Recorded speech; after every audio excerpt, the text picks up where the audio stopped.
बैठकीनंतर आमचं असं धोरण ठरलं की SBIने जे बॉन्ड्स इलेक्ट्रॉनिक बॉन्ड्स होते भाजप सुप्रीम कोर्टाने सांगितलं ते तुम्ही जाहीर करा. त्याला त्यांनी नकार दिला आणि त्यांनी जूनमध्ये आम्ही ते जाहीर करू असं दिलं.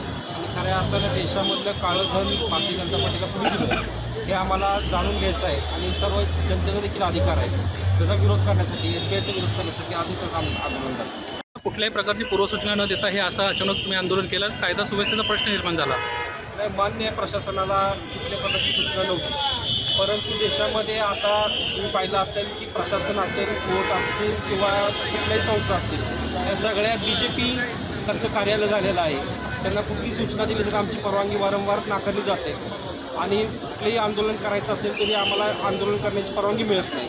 आणि अशा परिस्थितीमध्ये या जनतेचा आवाज उठवण्याचं काम आम्ही युवक काँग्रेसच्या माध्यमातून करतो. ABP माझा, उघडा डोळे बघा नीट.